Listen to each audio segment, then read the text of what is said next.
नमस्कार दोस्तों, Rajasthan winners academy के डिजिटल प्लेटफॉर्म पर आप सभी साथियों का हार्दिक स्वागत है। आज हम करंट अफेयर्स को पीआईबी और न्यूज़पेपर्स और सुजस और जो अन्य ऑफिशियली भारत सरकार और राजस्थान सरकार के जो विज्ञप्ति और प्रेस है उनके माध्यम से हम राजस्थान करंट अफेयर्स को कवर करने का प्रयास करेंगे। राजस्थान के जितने भी एग्ज़ाम होने वाले हैं उनमें ये क्लास है वो महत्वपूर्ण साबित होगी। तो चलिए शुरुआत करते हैं इस सेशन की। अगर ये सेशन आपको पसंद आए तो आप इस वीडियो को लाइक और इस चैनल को आप अप्रिशिएट जरूर करें। चलिए शुरुआत करते हैं हम लोग 77वें रिपब्लिक डे यानी गणतंत्र दिवस के बारे में। 77वां गणतंत्र दिवस है वो 26 जनवरी 2026 को कर्तव्य पथ पर नई दिल्ली में इसका आयोजन किया गया था और इसकी थीम है वो इम्पोर्टेंट है। थीम थी स्वतंत्रता का मंत्र, वंदे मातरम, समृद्धि का मंत्र, आत्मनिर्भर भारत।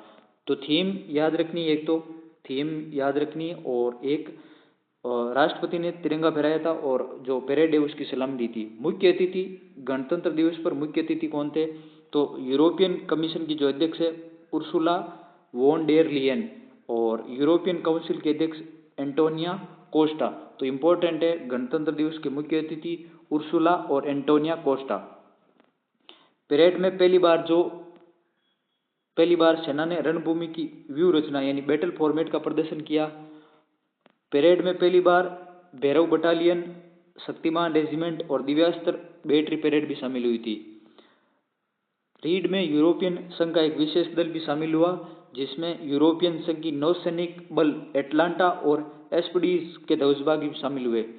इस बार जो प्रधानमंत्री है उन्होंने राजस्थानी बंदेज का साफा पहनकर आए थे और इसमें जो लद्दाखी ऊँट है 2 कुबड़ वाले वो भी परेड में शामिल हुए थे। तो ये 77वें गणतंत्र दिवस के बारे में कुछ मुख्य बातें थी। 77वें दिवस की थीम याद रखनी है, स्वतंत्रता का मंत्र, वंदे मातरम, समृद्धि का मंत्र, आत्मनिर्भर भारत और मुख्य अतिथि उर्सुला और एंटोनिया कोस्टा इम्पोर्टेंट है। नेक्स्ट खबर को हम लोग कवर करते हैं। राजस्थानी जो झांकी है उसमें बीकानेर की उस्ता कला का प्रदर्शन किया गया था। उस्ता कला का प्रदर्शन किया गया था। उस्ता कला है वो ऊँट के शरीर पर की जाने वाली सुनहरी शिल्प कला है और इसको जीआई टैग भी प्रदान किया गया था। तो अगर पूछे कि राजस्थान की कौन सी झांकी थी तो बीकानेर की उस्ता कला शामिल थी 77वें गणतंत्र दिवस में। जो झांकी का अग्रभाग था वो रावणहत्ता वाद्य यंत्र बजाते हुए लोक कलाकारों की मरण जो शिल्प है उनका प्रदर्शन किया गया था। गणतंत्र दिवस के मुख्य अतिथि एंटोनिया कोस्टा और उर्सुला वॉन डेर लियन थे। ये इंपॉर्टेंट है, आप इसका स्क्रीनशॉट भी ले सकते हैं। नेक्स्ट खबर को कवर करते हैं। इस बार राजस्थान झांकी में बीकानेर की उस्ता कला, ये पीडीएफ में टेलीग्राम जो चैनल है उस पर डाल दूंगा, राजस्थान विनर्स एकेडमी के, आप वहाँ से डाउनलोड कर सकते हैं। और जो शुभांशु शुक्ला यानी 25 जून 2025 को जो नासा का एक्सियोम मिशन था उसमें अंतरिक्ष स्टेशन की यात्रा की थी और वहाँ पर 18 दिन भी रहे थे। तो इनको अशोक चक्र से सम्मानित किया गया था, शुभांशु शुक्ला को। अब हम बात करते हैं पद्म विभूषण की। तो कुल पद्म विभूषण है वो 5 हस्तियों को प्रदान किए गए थे। 5 पद्म विभूषण, 13 पद्म भूषण और 113 पद्मश्री यानी टोटल 131, जिसमें 6 एनआरआईज, 19 महिलाएं और 16 मरणोपरांत शामिल थे। तो हम लोग देख लेते हैं। धर्मेंद्र सिंह, दिवंगत जो अभिनेता है धर्मेंद्र सिंह, उनको है वो ये अपना कला के क्षेत्र में धर्मेंद्र सिंह को पद्म विभूषण प्रदान किया गया था। केटी थॉमस और अपना एन राजम और वी नारायणन और वी एस अच्युतानंदम, तो इनको तो पद्म विभूषण से सम्मानित किया गया था। इसमें 19 महिलाएं, 6 विदेशी और 16 हस्तियां ऐसी थी जिन्हें मरणोपरांत प्रदान किया गया। पद्म विभूषण में केटी थॉमस केरल के, पी नारायणन केरल के ये शामिल थे और अच्युतानंद में उनको मरणोपरांत प्रदान किया गया था। पद्म भूषण जो 13 हस्तियों को प्रदान किए गए थे उनमें अलका याग्निनी और उत्तराखंड के पूर्व सीएम भगत सिंह कोश्यारी, झारखंड के पूर्व सीएम शिबू सोरेन, ममूटी केरल के, कल्लीपट्टू रामास्वामी पलानीस्वामी मेडिसिन के क्षेत्र में, पीयूष पांडे मरणोपरांत, नोरी दत्तात्रेय चिकित्सा के क्षेत्र में, KM केस महिलानंदन समाज सेवा में, और शतावधानी आर गणेश कला के क्षेत्र में, उदय कोटक महाराष्ट्र के उद्योगपति, VK मल्होत्रा मरणोपरांत पब्लिक अफेयर्स में, वेल्लापल्ली नटेशन पब्लिक अफेयर्स में, और विजय अमृतराज खेल के क्षेत्र में इम्पोर्टेंट है, हॉकी के खिलाड़ी थे।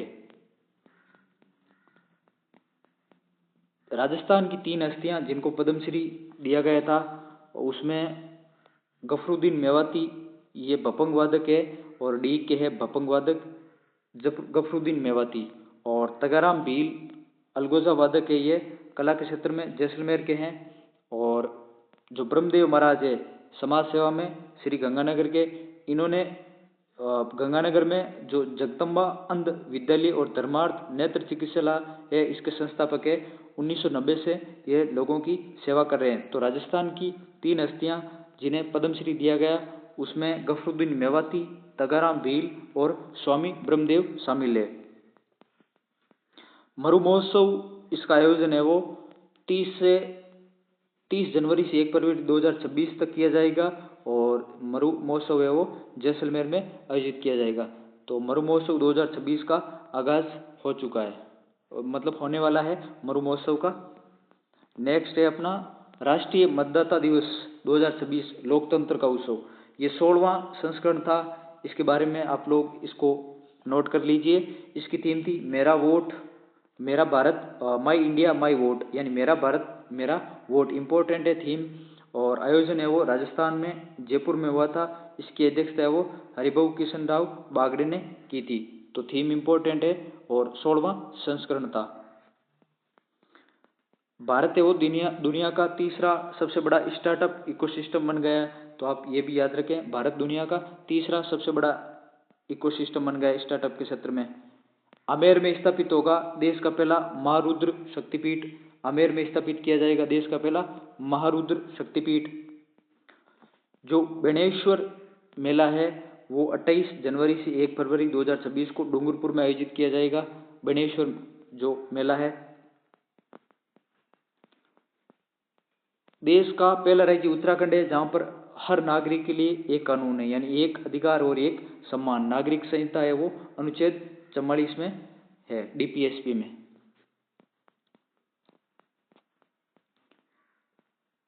और इसमें अनुच्छेद मतलब जो बुजुर्गों को अधिकार प्रदान करते हैं।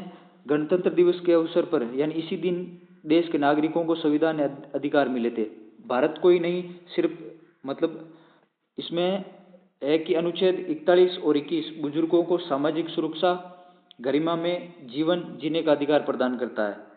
और ऐसे कौन से अनुच्छेद है जो वरिष्ठ नागरिकों को विशेष संरक्षण देते हैं और इनका इस्तेमाल भी किया जा सकता है, उनके बारे में हम लोग चर्चा करेंगे।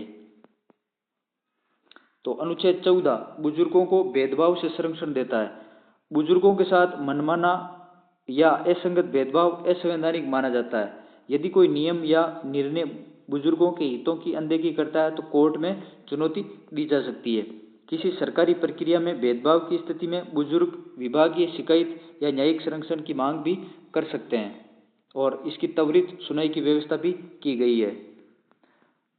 अनुच्छेद जो 41 और 21 है सामाजिक सुरक्षा और गरिमा में जीवन का अधिकार देते हैं। अनुच्छेद 41 राज्यों को निर्देशित करता है कि वृद्धों को बीमारी, निःशक्तता और वृद्धावस्था में उनकी सहायता करें। और अनुच्छेद 21 है वो बुजुर्गों को स्वतंत्रता और शारीरिक सुरक्षा की अधिकार की गारंटी प्रदान करता है। वृद्धों को घर से बेदखल करना या बुनियादी चिकित्सा नहीं देना अनुच्छेद 21 का उल्लंघन माना जाता है। राष्ट्रीय सामाजिक सहायता और वृद्धावस्था पेंशन जो है और अनुच्छेद 41 की संवैधानिक भावना में संचालित होती है। बुजुर्ग ये सहायता जिला प्रशासन या सामाजिक कल्याण विभाग से मांग कर सकते हैं। मदद नहीं मिलने की स्थिति में जिले के प्रशासन को लिखित में शिकायत भी की जा सकती है। अनुच्छेद 39A कानूनी न्याय तक पहुंच का अधिकार। यह अनुच्छेद राज्य को यह दायित्व देता है कि वे समान न्याय को सुनिश्चित करें। बुढ़ापा या बीमारी जैसी स्थिति में बुजुर्गों के लिए सहायता तक पहुंच सुनिश्चित करना राज्य की क्या है, संवैधानिक ये अपनी जिम्मेदारी भी है। अनुच्छेद 41 और 21 की बात कर ली है हम लोगों ने। और अनुच्छेद 21 के बारे में संविधान के अनुच्छेद 21 और 41 की संभावनाओं को पूर्ण करने के लिए संसद ने maintenance and welfare of parents and citizen act 2007 पारित किया था।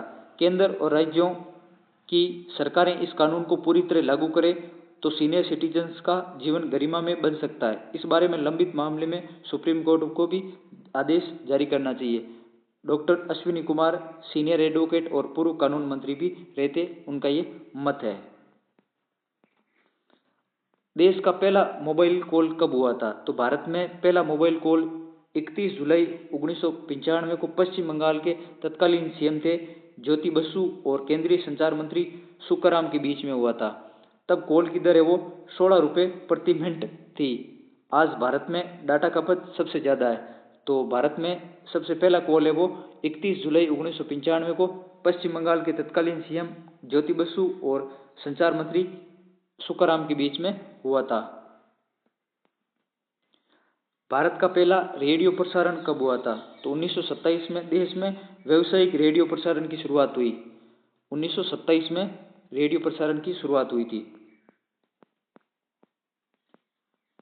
और भारत को पहला कंप्यूटर है वो 1956 में HCE2M कोलकाता के भारतीय सांख्यिकी में स्थापित किया गया था।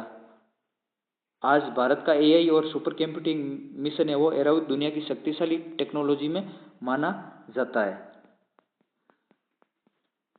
किस राजनेता ने 10वीं बार मुख्यमंत्री पद की शपथ लेकर नया रिकॉर्ड बनाया? तो नीतीश कुमार बिहार के हैं।